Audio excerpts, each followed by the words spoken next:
Hi, this is Ann with Finance on the Offense, and today I'm going to give you 5 personal finance tips or rules to live by. All right, let's get started.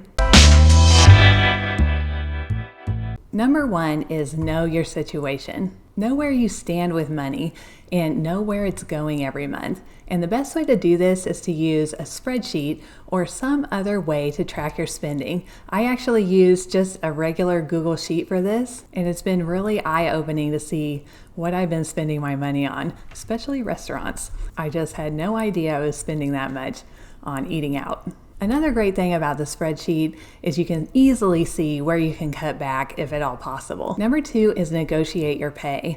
Always negotiate your pay, whether you're getting a new job or going for a promotion at your current job. Companies, well, private companies, will almost always pad offers because they assume that you're going to negotiate. So they'll say, okay, we'll offer you $45,000 for this position, but they actually have a budget of $50,000. Then you come back with something like, well, with my experience and skill set, I really believe that this position should pay me $53,000. Then the company says, well, okay, we'll give you $50,000.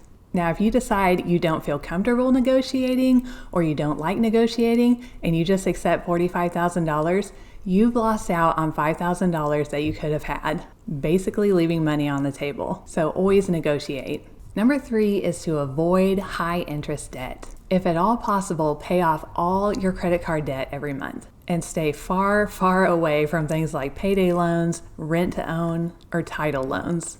Those are very predatory and they always carry very high interest. I had a friend who every single time he got his paycheck at Friday evening, the banks would be closed and he wanted his money right now. So he would always take it to a payday loan place, get a payday loan for the amount of the paycheck, and then pay it off on Monday. The crazy thing was, he didn't even really need that money. He just wanted it. So he would end up paying $20 every single paycheck, and he always did this. It seems crazy. I also had friends who back in the day decided to rent to own a VCR. And by the time all the payments were done on this VCR, they had paid twice what a VCR was going for at that time. Just please do not do these things. It really only benefits those companies. It does not benefit you. Number 4 is to automate saving and investing. With all the banking apps available these days, it is so easy to automatically invest by moving money out of one account into another account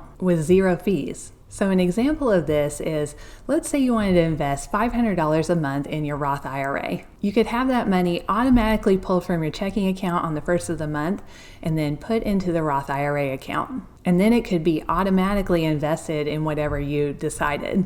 Maybe a mutual fund, index fund, or an ETF. This way you don't have to rely on buying those funds yourself and maybe procrastinating or just not getting it done at all. It's all automated this way. The 5th thing is to read personal finance books.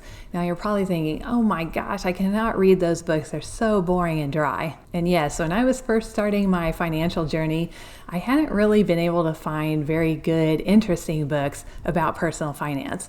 But now there are a ton of that kind of book. Some examples of books that do a good job of mixing entertainment with personal finance education are I Will Teach You to Be Rich by Ramit Sethi, The Simple Path to Wealth by J.L. Collins, and even Dave Ramsey's Total Money Makeover, although he's not really well liked these days. The concepts in all of these books are really well presented, and the books themselves are just very readable and interesting. All right, I hope this video has helped you. If you liked it and you want to see more videos like this, just click on the subscribe button and the little bell next to it, and you'll be notified every time a new video comes out.